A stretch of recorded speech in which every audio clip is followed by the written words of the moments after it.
अस्सलाम वालेकुम, मेरा नाम है ज़ीशान उस्मानी। अगर आप मुल्क से बाहर नहीं जा सकते इन हालात में तो क्या करें? बहुत से लोग सवाल पूछते हैं कि सर आप बार बार बोलते रहते हैं माइग्रेट करो, माल्टा चले जाओ, पुर्तगाल चले जाओ, अमेरिका आ जाओ, कनाडा, ऑस्ट्रेलिया, न्यूजीलैंड चले जाओ। हम नहीं जा सकते, हमारे पास फाइनेंशियल उतनी इस्तात नहीं है। हम लोगों के पास माँ बाप की ज़िम्मेदारी हैं, फैमिली रिलेशंस हैं, बिज़नेस है, हज़ार दूसरे बखेड़े ज़िंदगी के अंदर है। हम सब कुछ छोड़ छाड़ के नहीं जा सकते, अपने मुल्क के अंदर ही मौजूद हैं, यहीं जिएंगे, यहीं मरेंगे। हम क्या कर सकते हैं? हमारे लिए भी तो कोई बात कीजिए। तो उन लोगों के लिए है कि अगर आप मुल्क से बाहर नहीं जा सकते तो आप क्या कर सकते हैं? अब दो तीन काम कीजिए। आप मुल्क से बाहर नहीं जा सकते तो किसी और को बाहर भेज दीजिए। आप नहीं जा सकते ना, आपके माँ बाप हैं, आपको कोई मसाइल हैं, पैसे अगर आपके पास हैं, आप मोहल्ले के किसी बच्चे को भेज दीजिए, रिश्तेदार के किसी बच्चे को भेज दीजिए।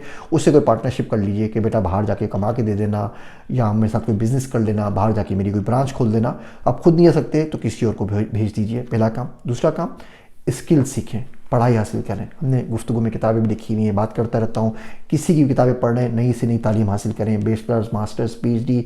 मुसलमान का बच्चा हो, पीएचडी ना हो, बड़े दुख की बात है। तो जितने पढ़ सकते हैं उतना पढ़ लीजिए। तीसरा काम, बिज़नेस करें। कोई भी छोटा बिज़नेस हो, वो छाबड़ी लगाना हो, रेडी लगाना हो, वो ऑनलाइन ई कॉमर्स का स्टोर खोलना हो, लेकिन बिज़नेस ज़रूर करें। कुछ ना कुछ ज़रूर करें। हमारे माशरे में हो गया कि जी ये मौलवी साहब हैं तो बिज़नेस ही नहीं करेंगे। ठीक है, जो आप पढ़ा रहे हैं पढ़ाते रहें, लेकिन साथ में छोटा मोटा कोई ना कोई बिज़नेस ज़रूर कर लें। आजकल तो ऑनलाइन की वजह से ज़िंदगी बहुत ज़्यादा आसान हो गई है। आप मदरसे के पढ़े हुए हैं, आपके पास इस्तात नहीं, कुछ नहीं, आपको अरबी तो आती है ना, डिजिटल मार्केटिंग सीख लीजिए। 3 महीने में आप सीख जाएंगे पूरा मिडल ईस्ट। ये 30-35 जितने हमारे अरबी स्पीकिंग कंट्रीज़ हैं, सबके सब आपकी क्लाइंट है। आप इनके अरबी में स्टार बना के इनको बेच सकते हैं। बाहर नहीं जा सकते, किसी और को बाहर भेज दीजिए, उससे पार्टनरशिप कर लीजिए। स्किल सीखें, तालीम हासिल करें। और तीसरा, बिज़नेस करें। इसके अलावा भी कोई सवाल है तो पूछ लीजिएगा। उम्मीद करता हूँ ये छोटे छोटे रिमाइंडर ज़िंदगी में बदलाव का सबब ज़रूर बनेंगे। मेरे वास्ते दुआ कीजिएगा। मैं हूँ आप सबका ज़ीशान उस्मानी।